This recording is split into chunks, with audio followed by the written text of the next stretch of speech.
Stop बोलने वाली बहू। Stop that. अरे अरे अरे, आप लोग स्टॉप तो नहीं हो गए ना? लेकिन ये कहानी है इसी खेल की जो कभी हम बचपन में खेला करते थे। बैठी रहती है सारा दिन पत्थर की तरह। अरे पत्थर भी कभी कभी हिल लिया करता है। तू भी कभी कोई काम कर लिया कर बहू।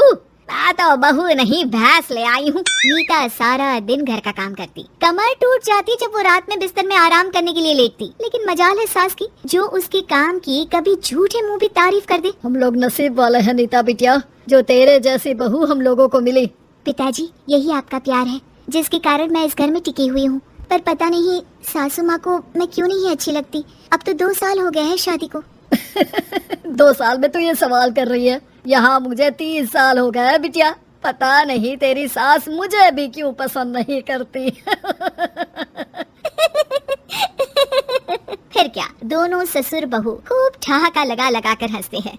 अरे वाह जी वाह, क्या जमाना आ गया है। बहू को देखो कैसे ठहाके लगा लगा कर ससुर के साथ हंस रही है। अरे एक जमाना हमारा था, ससुर इस कमरे में तो मैं उस कमरे में, ससुर बरामदे में तो मैं छत में। और यहाँ देखो महारानी को, वो मेरी बेटी है। और पापा ने तुम्हें कभी नहीं कहा था कि तुम इधर उधर भागो। हाँ, सास को पति की बात पर गुस्सा आ जाता है। तभी उसकी नजर बहू पर पड़ती है जो सास और ससुर की बात पर हंस रही है। बहू को हंसता हुआ देख सास का पारा 7वें आसमान में चढ़ जाता है। अरे कलबुही, तू क्यों हंसी? तुझे कौन सी चुड़ैल चिपट गई तो हंस रही है?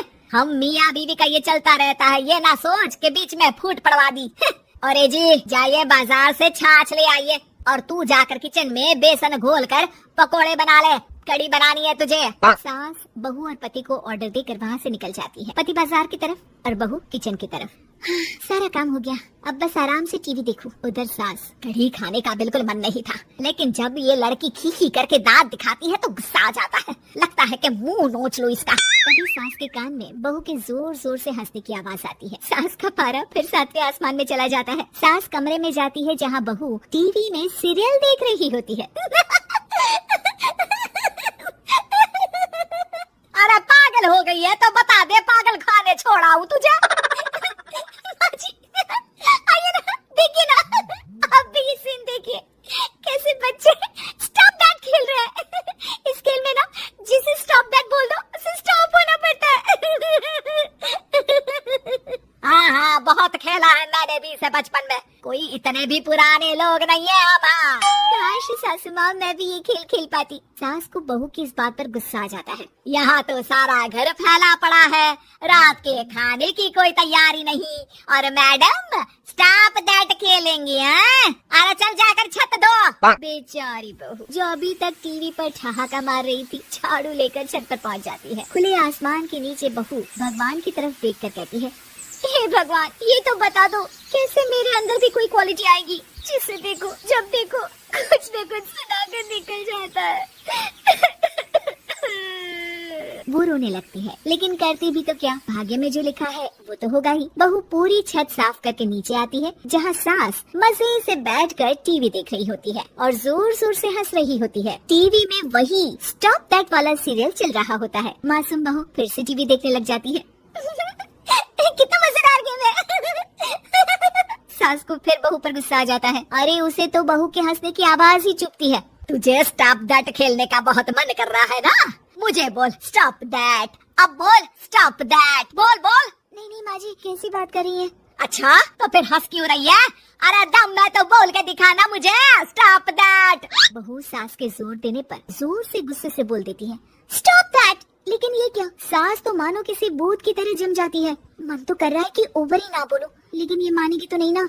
तभी डोरबेल बजती है और बहू सास को ओवर बोलना भूलकर दरवाजे पर चली जाती है। अरे कमला, तू क्या करने आई है? भाभी जी काम पर रख लो ना, बहुत जरूरत है पैसों की। मैं जानती हूँ, पर मेरी सास नहीं मानेगी ना। अरे पता नहीं भाभी कैसी सास है आपकी, इतना काम तो मैं 4 घर का नहीं करती जितना वो आपसे एक घर में करवा लेती है। बहू काम वाली से खड़े होकर तकरीबन आधे घंटे बात करती है और उसे विदा कर जैसे ही घर के अंदर आती है तो देखती है कि सास वैसी की वैसी ही खड़ी है। स्टॉप दैट, ये जो क्या कर गई थी वो। अरे हाय, ये सासू माँ को क्या हो गया? अब ओवर बोलूंगी तो मेरी तो जान ही निकाल देगी। क्या करूँ मैं? बहू उनका हाथ पकड़कर बेड पर लिटा देती है और फिर कहती है, ओवर। क्या मेरे सर पर खड़ी रहेगी अब? क्या मैं आराम भी ना करूं? जा यहाँ से, बोला है ना कमरे में आया मत कर। जब देखो कमरे में घुसी रहती है, अलमारी को घुरती रहती है। अरे कुछ नहीं देने वाली, ज्यादा वहम में मत रहना, समझी? माफ करिएगा, मैं आपको कुछ बोलती नहीं हूँ। इसका मतलब ये तो नहीं है ना कि आप कुछ भी बोलती रहेंगी। अरे वाह जी वाह, स्टॉप दैट बोलते बोलते जबान भी खुल गई तेरी। हाँ, खुल गई और बोलूंगी भी। Stop that. अब बोलो। लेकिन ये क्या? जैसे ही बहू ने बोला स्टॉप दैट, सास हो गई स्टॉप। हे भगवान, ये क्या हो रहा है सासू माँ? लेकिन बेचारी सास स्टॉप दैट में तो बोलती बंद हो गई उनकी। वाह जी वाह, लग रहा है कि अब सारा खेल मेरे हाथ में आ गया। बहू अब सास से स्टॉप दैट बोलकर कभी खाना बनवा लेती तो कभी घर साफ करवा लेती। अरे पता नहीं, मैं आजकल थकी थकी सी क्यों रहती हूँ, बीपी भी हाई रहता है, मन करता है सोई रहूं। और मैं डॉक्टर को लेकर आता हूँ। ये काम बहुत कर रही है, उम्र नहीं है आपकी इतना काम करने की, और ज्यादा काम किया तो। काम तो मैं इतना कराऊंगी कि बस नाम की जिंदा रहेगी। बहुत जबान टपट टपट चलती है ना इनकी। ससुर जी समझ ही नहीं पाते कि क्यों उसकी बीवी की तबीयत खराब हो रही है। बहू शीशे के सामने कहती है सारा काम हो रहा है, मजा ही आ गया। स्टॉप दैट होकर उनको पता ही नहीं चलता कि वो क्या कर रही है। अब तो जो चाहे जब चाहे सारा काम इन्हीं से करवाऊंगी। ये मेरा कमाल। क्या बोलती हूँ मैं? Stop that. बस जैसे ही बहू शीशे के सामने ये शब्द बोलती है, भूत बन जाती है।